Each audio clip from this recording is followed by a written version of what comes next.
It's the country's #1 RVing radio show, sponsored by RVTravel.com, with your host, Alan Warren, the RV Wingman. All right, this is the RV Show USA. Alan Warren here, the RV Wingman, and in this segment, we're going to talk about the importance of being prepared in the event of an emergency with a real live meteorologist, Cheryl Nelson. Welcome to the show, Cheryl. Hi there, welcome. It's me, a real live meteorologist. A real live one, so that beats a real dead one, that's for sure. So tell me what you do real quick, Cheryl. Sure, I do a lot of everything. Actually, I have my own LLC called Prepare with Share, and one of the things that I do with that is I am the weather and preparedness advisor for Cummins Generators, and I basically advise people on how they can stay safe, how they can prepare for any types of natural disaster. I also teach for FEMA classes. I do a lot of television work. I'm all over the map, literally. So I before we get into the emergency preparedness, and which is a very important subject, this from a weather point of view, this summer of 2019 has been really quiet in terms of the tropics and tropical storms, depressions, hurricanes. But that can change quickly, can it? It really can, and if you look back to the history books, traditionally the months of June, July, and the first part of August are certainly much more quiet because you need the waters to really warm up. You got to have a lot of factors in place for those tropical systems to start to develop. So you got to have the ample moisture as well. You got to have something like a tropical wave. And so far, we haven't seen very much activity. But as we go into the latter half of this month, and especially into September, that's going to be our peak. In fact, I believe September 13th is the peak of hurricane season in the Atlantic Basin. Wow. And you know, it's been so dang hot across much of the country that the water is warm, and they're just, I guess, Mother Nature's looking for that triggering mechanism. So I know that this show is about RVing, but the truth is that most of our listeners have regular sticks and bricks homes, and the importance of having a good emergency plan is pretty much the same, I would imagine, as people who live full-time in an RV. It really is. I mean, if you are driving an RV or riding along somewhere, you know that Cummins is the leading manufacturer of RV generators. So I know you're familiar with Cummins products, but you might not know that we also have a line of home generators, and they can protect your home, give you peace of mind, and keep everything running. Because the last thing you want is to come home to a house and find a water leak or something else that has happened, you know, because your power went off, or maybe the sump pump, toilets. You just don't want to come home to a mess. And Cummins makes generators that are big enough to power a 2,000-3,000 square foot home? They do, yeah. They have several different sizes. So it really depends on how much you need, how big your home is, and what you want to power. Some people don't want to power the whole house, so they can get one that's a lot smaller. It really just depends what you're looking for. Okay, I'll get back onto generators here in a second, but isn't the reality of the situation just that human beings, no matter what you say, most of them procrastinate. They're just not prepared in the event of an emergency like we're talking about? I think you're right. We're all so busy in our daily lives, we just don't think about preparing until it's too late or until we experience a disaster or someone we love goes through it, and then we start to look at it. So it's almost like it's human nature that we have to have a trigger to make us really take it seriously or take the time to do it. But, for example, did you know the average length of a power outage that Americans experience in a given year is more than 7 hours?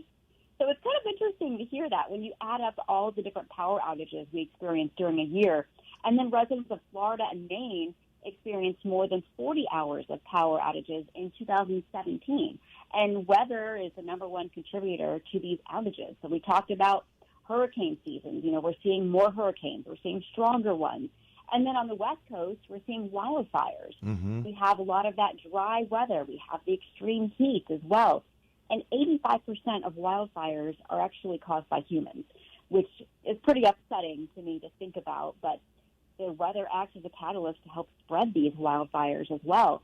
And then the heat waves, just to think about that too, with heat waves, we're using more air conditioning, more electricity and power.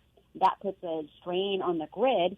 and then we can see blackouts. So there's so much that's going on because of the weather events that are happening. I just saw this week a news story about some governmental agency was suggesting that we all raise our thermostats even in the summertime to no less than 78 degrees in the house. I saw that too. Yeah. I'm just going, okay. I would die. I mean, Texas is hot anyway, but I would just expire. I would absolutely need a Cummins generator, a great big one for that when it comes to that. For sure. We're so accustomed to our AC being at 72, 74, 68, whatever you set it at now.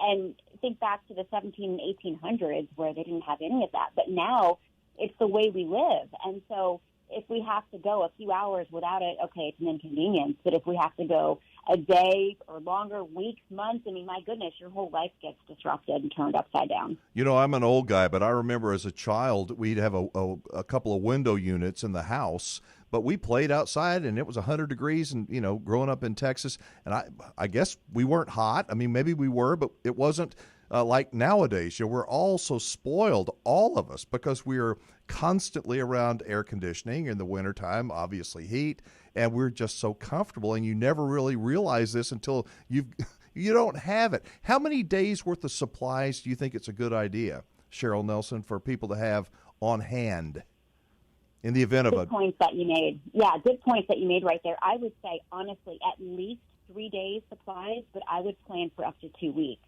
And I have a big old disaster kit in my house. I also have one in my vehicle as well, because you just never know. I mean, you might get stuck at home. You might be stranded. You might have to be your own first responder for several days or weeks if you go through a hurricane, like a Hurricane Katrina or Michael, for example.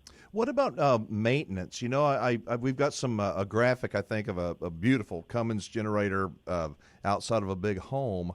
What kind of maintenance is required? Are they pretty maintenance free, or do I need to start them up every month or two and let them run for a bit, or usually they'll actually automatically do a check on itself. So every month it'll do that, which is fabulous, and you don't really have to do anything. You just have to go and check your generator. Just make sure nothing gets inside, every month as well when you're out there. But other than that, it's almost maintenance-free, which is fantastic. And as far as the power goes, as soon as you lose power, the Cummins generator will turn on the moment it goes off. And how does it power itself? How does it's hooked up to your natural gas or your propane tank, and it turns on automatically. It's fantastic. In the final couple of minutes, what's the biggest takeaway that you want our listeners to understand about emergencies and being prepared and so forth? I just want them to realize that it could happen to you. It only takes one storm, one wildfire, one hurricane to completely change your life. And so many people who have been through power outages come into the study on this, and they say, wow, I think it was 67% of people said they wish they'd had a source of backup power. And you just don't think about it until it happens. And then woulda, coulda, shoulda is kind of what people say. And that's why I really recommend that people consider this. And again, you can get a small one. You can get a large one. It doesn't have to be the most expensive one. Just get what you can afford right now, and that way you'll make sure you have some source of backup power. Real quickly, I know that we've got a link up, Cummins.tech/summer road trip is the website for you folks who are listening on the radio. For y'all watching the live stream, if you click on that link, it'll take you over there. What about maintenance on these? Are they pretty maintenance-free? One of our live streamers wants to know that. Yeah, and we just talked about that. So basically, they'll do a maintenance-free check just about once a month, and otherwise you don't have to do a whole lot. So that's the best part about it. Yeah, I love it. All right, well, Cheryl, thank you for being with us and for sharing some great information, and let's hope the Gulf stays quiet, especially past September the 13th, and we won't have any natural disasters anywhere as well. Oh, man, I know that's wishful thinking, so be prepared just in case. There you go. All right, well, thanks so much. All the best, okay? Much. All right, folks, if you'd like to learn more about any of the things Cheryl was talking about, especially the generators, again, that's Cummins.tech, T-E-C-H, Cummins.tech/summer road trip. All right, we have just a little bit left. I want to thank Cheryl Nelson, of course, our meteorologist and emergency preparedness lady there. and John and Mercedes, the RV Odd Couple, for spending some time with us. I want to invite you to spend some time with us in our After the Show. It'll start up just as soon as we wrap up this hour. If you're catching the podcast or listening to one of our station affiliates, make sure you subscribe to our YouTube channel. Turn your notifications on. That way you'll get a bump every time we go live. I do hope you enjoyed today's show as much as we enjoyed bringing it to you. I really do. Until next time, I'm Alan Warren, the RV Wingman, remembering. I'm not going to remember anything. I don't remember who I am. What are you hitting your head for? This pizza's making me intoxicated, yeah. Reminding everybody, be safe, have fun, and by all means, never, ever leave your good manners at home. All right, I'll see everybody in the After the Show show. Goose, get us out of here. I'll get some pizza.